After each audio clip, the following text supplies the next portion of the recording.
Merci d'être avec nous en bonjour. direct sur BFM TV. Vous militez pour la réouverture des bars. Ça sauverait des entreprises, Absolument. ça apporterait un peu de joie, dites-vous. Vous l'avez publié en vidéo pour le faire savoir. Elle a été vue des millions de fois, cette vidéo. En réaction, Oui. le président de la République a pris son téléphone pour vous appeler. Qu'est-ce qu'il vous a dit? Je retire mon masque parce que c'est plus facile. Vous pourrez lire sur mes lèvres comme ça. Hein. D'abord, pour l'hydroxychloroquine dont vous venez de parler, encore une fois, deux éléments contradictoires, c'est-à-dire elle est maintenant interdite, sauf pour ceux qui soignent, comme moi, par exemple, des rhumatismes. Ça veut dire faut plus la prendre, mais vous pouvez quand même continuer à la prendre, quoi, globalement. Voilà encore une information. Les Africains, ils rigolent parce que la chloroquine, pour eux, c'est comme notre efferalgan pour nous, tu vois. Ils en prennent depuis l'âge de 8 ans contre tout un tas de maladies, dont le paludisme, la malaria et compagnie. Eux, ça les fait bien rigoler quand on parle de ce médicament qui, soi-disant, est dangereux. Mais je crois que Big Pharma a réussi son coup. Je crois... Ils veulent bloquer, tuer la chloroquine parce que Big Pharma, ils n'en ont rien à branler de soigner les gens. Jean-Marie Bigard, est-ce qu'on peut revenir à la question que je vous ai posée, en l'occurrence, ce coup de fil d'Emmanuel Macron que vous avez reçu? Qu'est-ce qu'il vous a dit? La plupart du temps, toutes les phrases que j'ai dites, il les a approuvées parce que ce sont des phrases du peuple. C'est ce que le peuple ressent. Et comme il a un petit peu de mal à s'adresser directement au peuple, il s'adresse à moi. Et par moi, en fait, il s'adresse au peuple, puisqu'il sait que la première vidéo que j'ai faite au président a fait 8 millions de vues. C'est énormissime. Tu aimerais certainement aujourd'hui faire 8 millions de personnes avec ton journal, tu vois. Donc, quand un mec pèse 8 millions de personnes, et qui représente le peuple, et je dirais plutôt le peuple un peu en colère, on l'appelle. Est-ce que vous avez été surpris malgré tout de cet appel? J'ai été très surpris, mais pas plus que ça. Je veux dire pourquoi. C'est que je me suis aperçu que mon bras touchait au trône. Vous savez quand? C'est pas janvier là, janvier d'avant. Les gens de la maternité de Guingamp m'appellent, tout le personnel, et me disent c'est une catastrophe, on va fermer notre maternité à la fin du mois. Ils m'appellent au secours. Pourquoi? Parce que je suis une grande gueule et qu'on entend ma voix et que beaucoup de gens l'entendent. Je prends mon téléphone, c'est une bouteille à la mer, bien sûr, hein, et je m'adresse au couple présidentiel.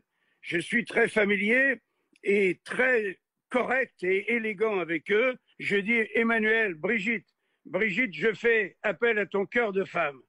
On va fermer la maternité de Guingamp, alors que moi, j'ai payé de ma poche une maternité au Burkina Faso pour 3000 femmes qui accouchaient sur la terre battue. J'ai dit, moi, de mon vivant, je ne peux pas suivre ça. J'ai mis la main dans ma poche. J'ai fait fabriquer une maternité au Burkina Faso qui s'appelle la maternité Sacha Bigard, du nom de mon premier fils Sacha, mon petit Brésilien qui est avec sa maman au Brésil. 2 jours après, je suis dans ma voiture de tournée. On me dit, ne quittez pas, Madame Macron va vous parler. J'arrête la voiture sur le parking. Je suis époustouflé, tu vois. Et Brigitte Macron me dit, nous avons écouté avec Emmanuel votre message. Croyez que ce n'est pas un coup d'épée dans l'eau et nous allons faire quelque chose. 4 jours après, l'Élysée m'appelait pour me dire qu'ils avaient repoussé la fermeture de la maternité de Guingamp à 2 ans. Ce à quoi je leur ai dit, je vous préviens, dans 2 ans, je serai toujours là. Tu vois, j'ai même plaisanté avec eux. J'ai dit, cette maternité, en plus, a son quota de naissance, donc elle a toute raison d'exister. Et je dis, si elle n'a pas son quota de naissance, j'irai le faire moi-même. Jean-Marie Bigard. Oui. Jean-Marie Bigard, pardon de vous interrompre, mais vous n'avez pas été tendre dans votre dernière vidéo avec Emmanuel Macron, avec le gouvernement. Vous parlez notamment de tocards du gouvernement. Et malgré tout, le président vous rappelle, le président vous écoute. Vous représentez qui? Le peuple.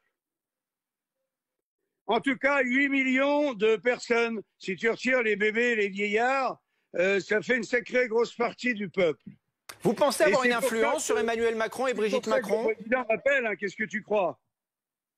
Moi, je crois rien, je vous demande.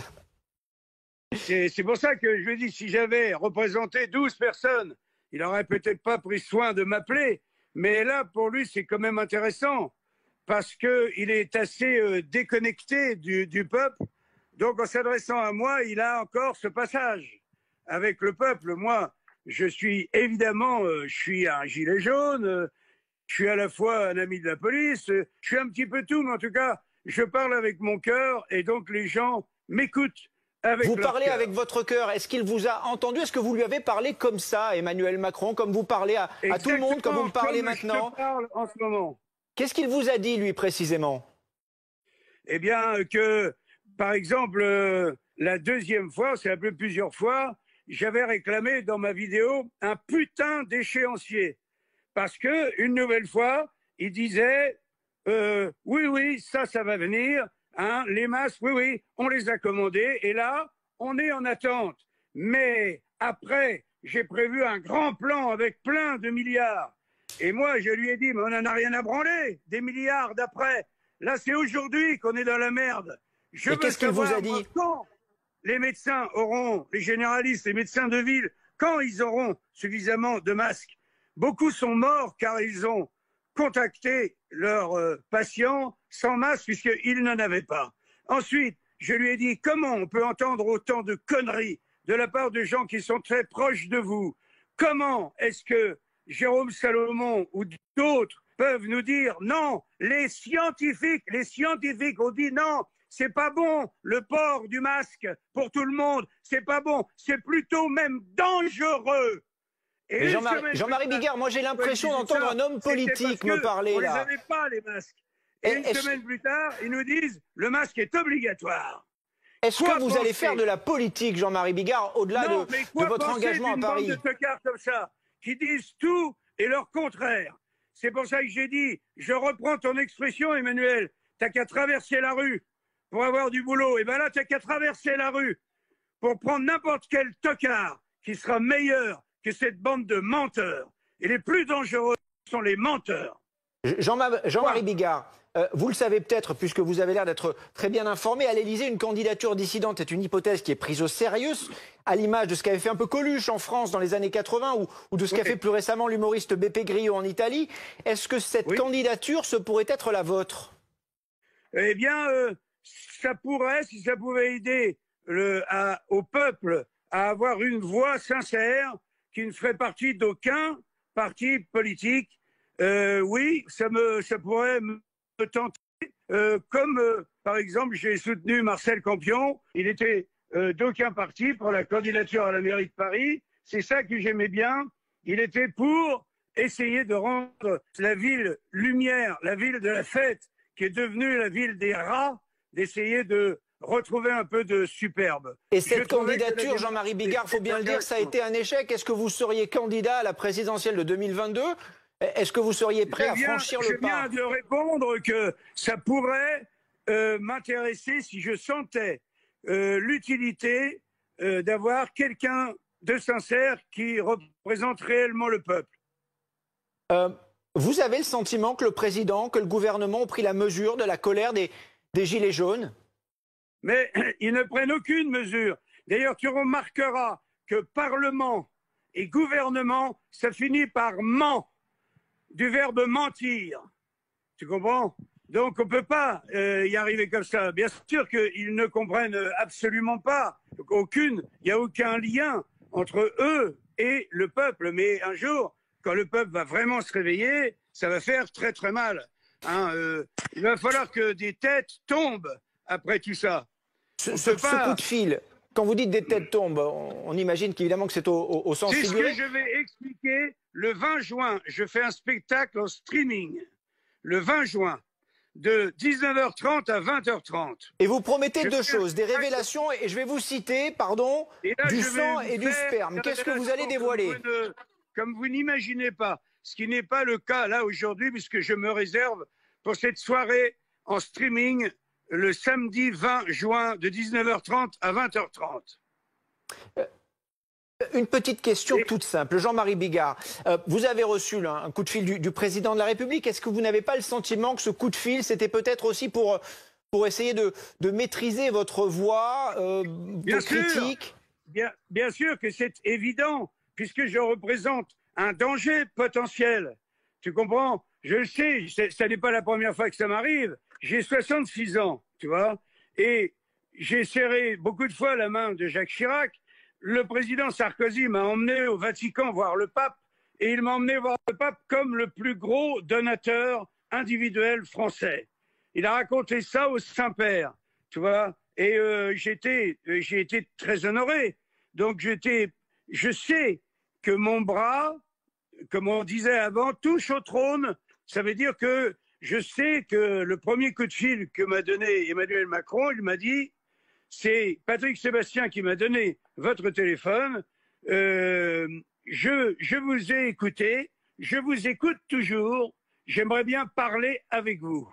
Franchement, Jean-Marie Bigard, franchement, qu'un président de la République vous appelle dans la période actuelle, est-ce que vous n'avez pas trouvé ça un peu too much pour reprendre une expression populaire? Il n'y a pas besoin. Il n'y a pas besoin de parler de période spécialement. À partir du moment où quelqu'un représente fortement, ce qui est mon cas, la voix du peuple, on l'appelle.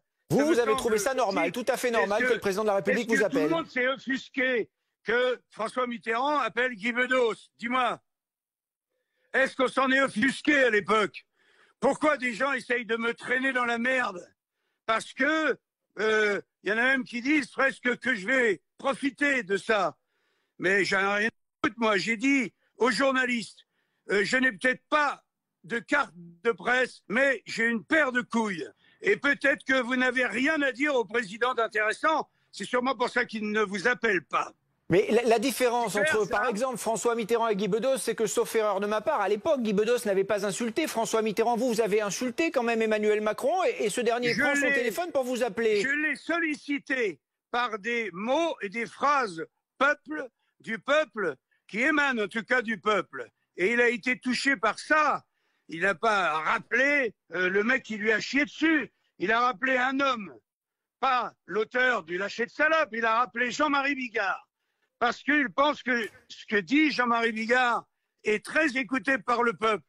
Et tout d'un coup, il se dit, j'ai envie d'aller parler à l'oreille des chevaux, comme on dit, mais j'ai envie de connaître son avis. Et tout ce qu'il dit m'intéresse. Et souvent, c'est d'une logique implacable.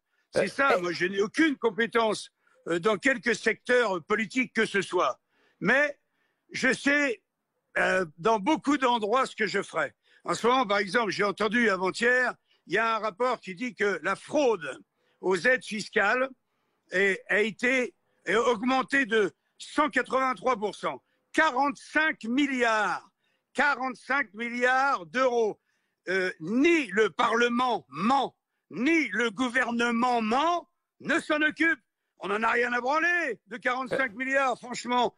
Jean-Marie Bigard, au-delà de la fraude fiscale, est-ce qu'Emmanuel Macron a réussi à vous rassurer? Est-ce qu'il a réussi à vous rassurer, le président? Est-ce que, à ceux qui vous suivent, les personnes qui ont regardé les millions de personnes qui ont regardé votre vidéo, vous diriez maintenant, écoutez, faites-lui confiance? Je dirais que cet homme a un énorme besoin, comme tous les présidents que j'ai connus d'ailleurs, d'avoir de la confiance. Moi, je ne peux dire que c'est une mauvaise personne. Mais est-ce qu'il vous a rassuré? Il est très mal entouré, mais au fond, je suis quand même rassuré par une chose, c'est qu'un mec qui serait complètement incompétent, dont on voudrait la mort, ne s'amuserait pas à appeler un mec comme moi. Le fait qu'il m'appelle m'a rassuré. Oui. Vous avez été rassuré par le président. S'il est capable d'appeler un mec comme moi, c'est qu'il est capable de tout. C'est qu'il est capable d'arranger aussi les choses, puisque quand les oreilles elles sont plus fermées, quand elles écoutent, quand le capitaine du bateau laisse sa porte entrouverte pour entendre, même si c'est lui, in fine, qui décide, eh bien, je trouve que c'est une dernière petite question, Jean-Marie Bigard, et merci de prendre le temps de nous répondre. Vous avez donc été rassuré par Emmanuel Macron. Qu'est-ce qui fera que vous vous décideriez pour ou contre une candidature en 2022? Quel pourrait être l'élément déclencheur? Eh ben, j'en sais absolument rien, je n'y suis pas. Nous n'y sommes pas encore. Je dis simplement que je suis perclus de bonheur de voir que ma voix, ma carrière, mes idées passent joyeusement à travers tout le peuple. Et c'est pour ça que je sens, quand les Gilets jaunes me sollicitent, ou quand la maternité de Guingamp me sollicite, ils se disent, c'est qui va prendre notre défense le mieux? Eh bien, très souvent, c'est mon nom qui arrive. Et évidemment que, en tant que citoyen français, qu'être humain, je me sens flatté par ça, bien sûr. Vous pourriez vous rapprocher, par exemple, hein, parce qu'on en parle beaucoup en ce moment, de Didier Raoult pour un projet politique. Ah.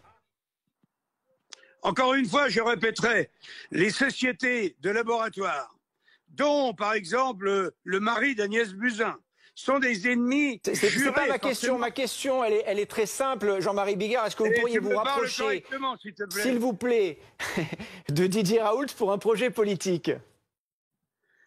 Pas pour un projet politique. Didier Raoult est un mec qui soigne les gens. Et on le fait chier. Et lui, il dit, allez parler à la télé, allez discuter le bout de gras, dites ce que vous voulez sur moi, mais moi, je fais mon travail. Il se trouve qu'il y en a une étude qui est bien faite, c'est l'endroit où il y a le moins de morts en France, c'est à Marseille, comme par hasard. C'est tout. Toutes les autres études sont destinées à détruire décidément le professeur Raoult. Et moi, je suis à fond avec lui. Et moi, si j'ai le Covid, j'utiliserai le traitement du professeur Raoult, sans hésiter, dans la seconde. Merci Jean-Marie Bigard.